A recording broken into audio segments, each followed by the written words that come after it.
de qué plazos estamos hablando ahora mismo en Estados Unidos para que la gente pueda hacer una idea de cuándo va a saber finalmente quién? Yo creo que a inicios de diciembre lo vamos a saber. Es decir, yo creo que en finales de la primera, inicios de la segunda semana de diciembre, seguramente estamos moviéndonos ya en lo que hay, porque evidentemente hay una serie de estados que supuestamente han convertido a Biden en presidente, pero claro, se supone que tenía 274 compromisarios. Pensilvania, ya hay gente que dice que está muy claro que no ha ganado Biden. Eso ya son 254, ya no es presidente. Si además se da la circunstancia de que se cae algún estado como Wisconsin o Michigan o Nevada o Arizona, que parece que se le pueden caer todos, y por el contrario Carolina del Norte y Georgia han quedado en manos de Trump, es obvio que Trump gana y gana además con una diferencia holgada. Y además, vamos a ver, porque también se da una circunstancia que es tremenda, y es que en varios de estos estados la diferencia es inferior al medio punto. Entonces, la ley en estos estados, en un Wisconsin, en un Michigan, etcétera, establece que puedes pedir un recuento que además se paga con fondos públicos si la diferencia es de menos de medio punto. Si, vamos a suponer, Biden hubiera ganado en alguno de estos estados por un 0.6, que ya es más del 0.5, pues Donald Trump, para que se hiciera el recuento, tendría que pagar $3 millones. Pero eso es un chiste, porque en Estados Unidos han empezado a constituirse fondos espontáneos para llevar la campaña legal contra Biden.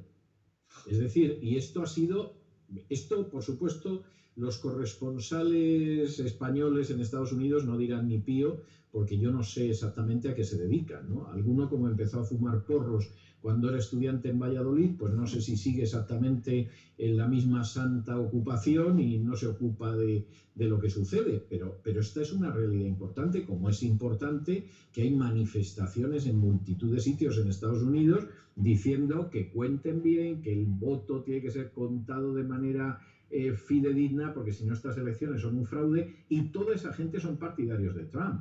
Es decir, los demócratas no se están manifestando para decir que estas elecciones sean limpias, con una excepción muy interesante, que es la de un congresista demócrata, que ha salido diciendo con un valor que no tienen muchos republicanos, que efectivamente aquí parece que hay un fraude para desplazar a Trump de la presidencia y que estos votos hay que contarlos y que hasta que aquí no se cuente todo y no se cuente de manera limpia, aquí no se puede hablar de que nadie ha ganado las elecciones. Y es un congresista demócrata, es una minoría muy exigua, pero es que tú miras el Congreso en España y esa minoría no la ves ni en el Partido Popular, ni en el Partido Socialista, ni en Ciudadanos, ni en ningún sitio. Es decir, esa decencia de decir, mire usted, es el partido de enfrente, pero las cosas son las que son.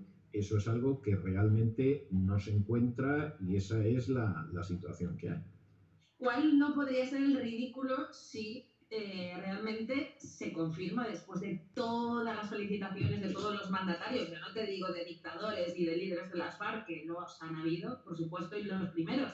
Pero ¿cuándo podría ser la reacción o la petición de perdón por el ridículo por parte de los medios de comunicación españoles? No lo van a hacer. Vamos a ver, yo creo que eso es pedirle peras al olmo. Vamos a ver, en estos momentos hay 3 presidentes bastante importantes, se puede tener el juicio que se quiera de ellos.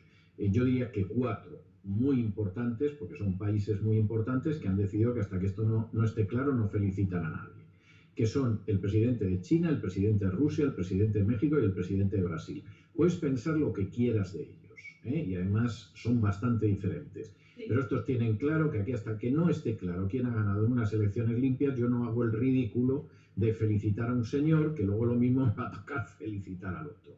Y yo creo que demuestran que tienen una prudencia y una inteligencia que no tiene ni Pablo Iglesias, ni Pedro Sánchez y todavía mucho menos Irene Mentira. Y entonces esa es una posición clara. En el caso de los periodistas, vamos a ver. Hace 4 años, la única persona que en el periódico en el que yo escribía dijo que las elecciones las iba a ganar Donald Trump fui yo. Y el corresponsal que había en Estados Unidos escribió una cantidad de pavadas y de majaderías que si realmente el director de ese periódico le hubiera importado algo la corresponsalía en Estados Unidos de manera provisional, lo hubiera echado a patadas y lo ha mantenido otros 4 años profiriendo babosadas y estupideces sobre la presidencia de Donald Trump. Porque es un sujeto que no sabe nada, además de ser un cursi. Entonces, y esto se puede hacer extensible no solo al periódico en el que yo he escrito hasta hace pocos meses, sino a otros periódicos de la prensa. Es más, ha sido llamativo que en esta campaña, posiblemente para evitar el ridículo de hace 4 años, el corresponsal que ha sido más sensato era tendencioso, pero intentó no pillarse los dedos, como hace 4 años, fue el del País. Y te encontrabas con periódicos que se suponía que eran conservadores, como La Razón y el ABC, haciendo unos ridículos que daba vergüenza ajena, a mí me causaba sonrojo, y te encontrabas con el del Mundo, que yo no sé, este sujeto que le echan en la comida, pero vamos, eso parecía de alucinógeno. Por no hablar de Torreblanca, que preside el Foreign, bueno, es el director del entramado de Trump aquí en España, no de la Open Society, ahora te tendría que decir exactamente cuál es, sí. Ahora te lo sé. Nacho Torreblanca, que hace entrevistas laudatorias a Soros. Mira, te lo digo ahora mismo. Nacho Torreblanca es el director de la European Council of Foreign Relations. Esto es, bueno, quien puede... Bueno, eso es Soros. Estatutos y sus fundadores y sus financiadores es Soros. Oigan, que sí, que existe. De verdad que sí que existe. No, pero es Soros en vena. Entonces, pues esta es la situación. Alguno de estos va a decir, nos equivocamos, nos apresuramos. Que no, hombre, que no. Y van a seguir todos, pero vamos, cara al sol. O sea, al que más caliente, por supuesto. Y eso es algo absolutamente indiscutible. O sea, yo personalmente creo que, por ejemplo, los corresponsales españoles de hace 4 años en Estados Unidos había que haberlos echado a todos, salvo alguna pequeña excepción, porque no pudieron hacer más el ridículo. Y lo hicieron por falta de profesionalidad, por ignorancia, por vagancia. Y no voy a dar nombres, pero hay algunos que cuando yo he leído sus crónicas en los últimos tiempos, sabía perfectamente de qué medio americano las habían copiado. Y en algún caso no es que hubieran copiado la crónica, pero bueno, pues tomar materiales, redactarlo tú, bien, vale. No, es que habían fusilado literalmente la crónica y en algunos casos con traducción Google.